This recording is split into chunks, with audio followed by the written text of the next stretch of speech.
वहीं रूसी हमले के बीच यूक्रेन की सेना भी करारा जवाब दे रही है। यूक्रेन की सेना ने एक वीडियो जारी किया जिसमें लुहांस्क में एक रूसी टैंक को उड़ाने का दावा किया गया है। इस वीडियो में टैंक का मलबा चारों तरफ बिखरा हुआ दिखाई दिया। दावा किया गया कि हमले के दौरान यूक्रेन के सैनिकों ने रूस के एक टैंक को घेर लिया और उसे उड़ा दिया।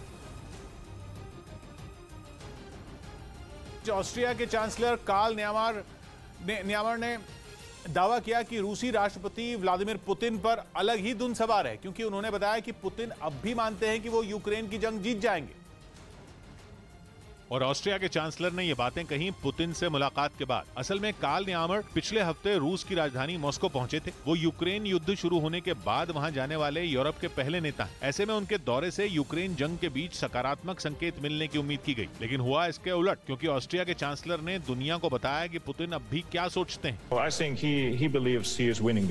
इससे साफ हो गया कि पुतिन पीछे हटने को तैयार नहीं है। इतना ही नहीं, कार्ल न्यामर का कहना है कि पुतिन को अब अंतर्राष्ट्रीय समुदाय पर भरोसा नहीं रहा। Now in his own war logic. Austria के चांसलर मॉस्को से पहले यूक्रेन की राजधानी कीव भी गए थे, जहां उन्होंने जेलेंस्की से मुलाकात की थी। इस दौरान उन्होंने जंग खत्म करने से जुड़े मुद्दों पर बात की थी।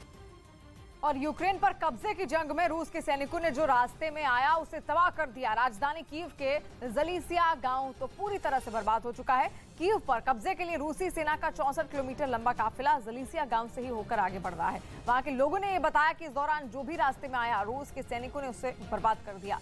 न्यूज 18 के अरुण कुमार सिंह की रिपोर्ट आप देखिए। यूक्रेन के जलेसिया गांव के पास खड़ा हूं, जो एक हाईवे पर स्थित है। इस गांव का जिक्र इसलिए क्योंकि इस गांव को रूस की सेना ने पूरी तरह से तबाह किया। आपने अक्सर टेलीविजन स्क्रीन पर देखा होगा कि रूस की सेनाएं 64 किलोमीटर एक काफिले के साथ कीव को घेरने के लिए आगे बढ़ रही हैं। यही हाईवे है जिस हाईवे से रूस की सेनाएं 64 किलोमीटर लंबी लाइन में बख्तरबंद वाहन, टैंक और तमाम मिसाइल के साथ वो बढ़ रहे थे कीव को घेरने के लिए। आप तस्वीरें देखिए, यहाँ पर वो जो घर है उसके पीछे का घर है, तबाह है।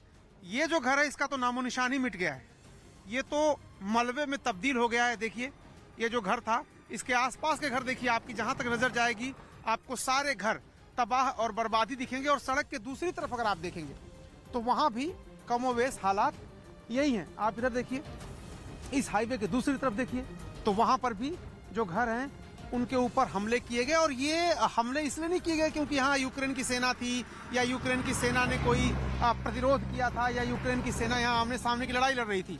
यहाँ के लोग कहते हैं कि रूस के टैंक इस इलाके में जब आगे बढ़ रहे थे तो बिला वजह उन्होंने चारों तरफ हमले किए, टैंक के गोले दागे, जिसकी वजह से ये सारा तबाह हो गया। आप देखिए इधर वाला घर, दूसरी तरफ का घर देखिए आप सड़क के, तो वो भी पूरी तरह से जमींदोज हो गया है। घर कभी था लेकिन आज उसका नामो निशान नहीं है। अगल बगल के सारे घर टूटे पड़े हैं, उनमें आग लग गई थी उस वक्त और ये पूरा इलाका एक तरह से खंडहर में तब्दील हो गया। और ये रोड देखिए आप, इस रोड को बीचों बीच तोड़ दिया था। ये पूरा हिस्सा जो है, ये पूरा हिस्सा डिस्ट्रॉय हो गया था, ये पूरा हिस्सा ध्वस्त हो गया था। इसको अब बनाने की कोशिश चल रही क्योंकि रूस की सेनाएं अब यहाँ से जा चुकी हैं।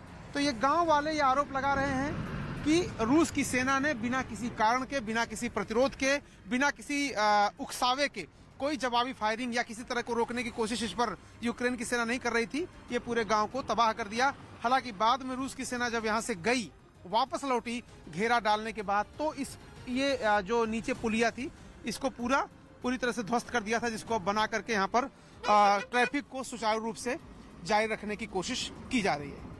यूक्रेन युद्ध के लिए रूस बच्चों की फौज तैयार करने में जुट गया। यूक्रेन का आरोप है कि पुतिन जंग के मोर्चे पर इन बच्चों को ढाल की तरह इस्तेमाल करने की तैयारी में, और दावा है कि इसीलिए इन बच्चों को हथियार थमा दिए गए।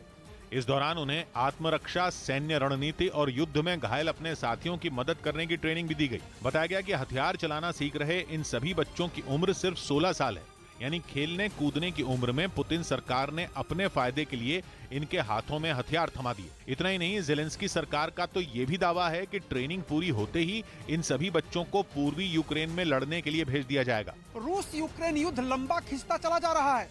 कहा जा रहा है कि इस युद्ध में अब तक रूस के हजारों सैनिक और अधिकारी मारे जा चुके हैं। इन्हीं की भरपाई करने के लिए पुतिन ने अब लड़कों को मैदान में उतारने का फैसला कर लिया है। हालांकि यूक्रेन ने इस मामले की यूनाइटेड नेशन से जांच की मांग कर दी है। कहा गया कि इस काम के लिए यूक्रेन के लुहांस्क और डोनेस्क प्रांत के बच्चों को चुना गया। ये वो प्रांत हैं जिन्हें रूस ने 24 फरवरी को यूक्रेन पर हमला करने से पहले आजाद देश घोषित कर दिया था। और यूक्रेन में पिछले 55 दिनों से रूसी हमले लगातार जारी हैं। इस बीच यूक्रेन ने दावा किया है कि रूस ने पूर्वी यूक्रेन के इलाकों में हमले और ज्यादा तेज कर दिए हैं। यूक्रेन के राष्ट्रपति ज़ेलेंस्की ने कहा कि रूस ने डॉनबास में हमले फिर से शुरू कर दिए हैं, लेकिन वो पीछे हटने वालों में से नहीं है। उन्होंने रूस को चेतावनी दी और कहा कि वहां कितने भी रूसी सैनिक क्यों ना हो, वो अपना बचाव करेंगे। ज़ेलेंस्की ने कहा कि वो लड़ेंगे और अपने हाथ से कुछ भी नहीं जाने देंगे। Зараз концентрована для цього наступ. Скільки б туди не згоняли російських військових, ми будемо боротись, ми будемо захищатись, ми будемо це робити щоденно. Нічого українського не віддамо, а чужого нам просто не потрібно. और इस वक्त की बड़ी खबर इजराइल से सामने आ रही है, जहां इजरायली सेना ने हमास पर बड़ा हमला किया है।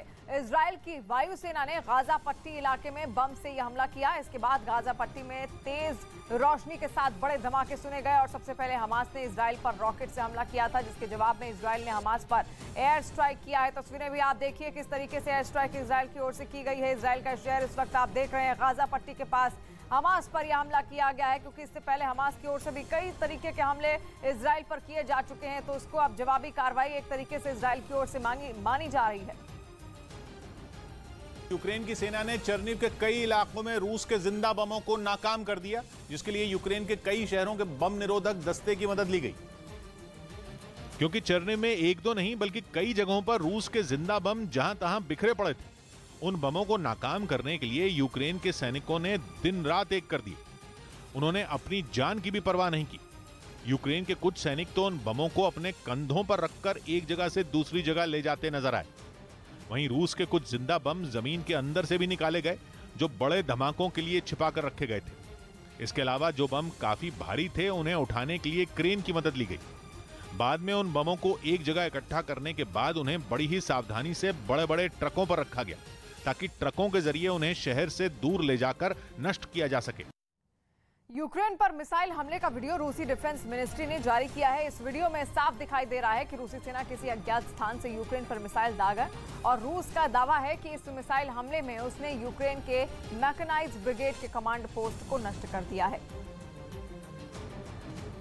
व्लादिमीर ज़ेलेंस्की की नौसेना ने पुतिन को चुनौती दे डाली। यूक्रेन की तरफ से एक वीडियो जारी किया गया, जिसमें अंतोन सोबोलेव्स्की नाम का उसका एक नौसैनिक खुलकर सामने आया और रूस को यह चेतावनी दे दी कि यूक्रेन उसे खत्म करके ही दम लेगा। अंतोन सोबोलेव्स्की इसी साल 24 फरवरी को यूक्रेन की नौसेना का हिस्सा बना था, उसी दिन जब रूस ने यूक्रेन पर कब्जे की लड़ाई शुरू की थी। अपने इस नौसैनिक का यूक्रेन ने एक वीडियो भी जारी किया, जिसमें उसने पुतिन को चुनौती दी। лютого 2022 року був моряком торгівельного флоту. इस वीडियो में 24 फरवरी से लेकर अब तक यूक्रेन में हुई तबाही की कई तस्वीरें भी दिखाई गईं, जिनके जरिए रूस का असली चेहरा सबके सामने लाने की कोशिश की गई। लुहांस्क के एक इलाके में पुतिन की फौज ने जमकर बमबारी की, जिसके बाद शहर के लोग दहशत में आ गए और कुछ लोग तो हमले के बीच भागते नजर आए। सामने आई तस्वीरों में विस्फोट के बाद दूर तक धुएं का गुबार छाया दिखा। दावा है कि रूस ने शहर के कई हिस्सों में टारगेट कर बम बरसाए, जिसकी चपेट में आकर कुछ लोगों की जान भी गई। वहीं हमले में कई लोग घायल भी हुए, जिन्हें एम्बुलेंस की मदद से अस्पताल पहुंचाया गया। रूस के हमले कितने जोरदार थे, इसका अंदाजा जलती हुई गाड़ियों को देखकर लगाया जा सकता है। यही नहीं, शहर की एक बिल्डिंग पर जब बम गिरा तो इमारत जलने लगी, जिसके बाद दमकल कर्मियों ने मुश्किल से आग पर काबू पाया। खबर है कि रूस की फौज लुहांस्क के उन हिस्सों पर कब्जा चाहती है जहां यूक्रेन के सैनिक अभी डटे हुए हैं। और यूक्रेन की राजधानी कीव पर कब्जे की नाकाम कोशिश के दौरान रूसी सैनिकों ने जमकर तबाही मचाई। इसी दौरान रूसी फौज ने वेलिका दिमिर्का में एक कोल्ड ड्रिंक प्लांट को तबाह कर दिया। प्लांट तबाह होने से आसपास के इलाकों में कोल्ड ड्रिंक की सप्लाई बंद हो गई। न्यूज 18 के अरुण कुमार सिंह इस वक्त वेलिका दिमिर्का में ही मौजूद हैं और वहां से एक्सक्लूसिव रिपोर्ट उन्होंने भेजी है। आप ये रिपोर्ट देखिए।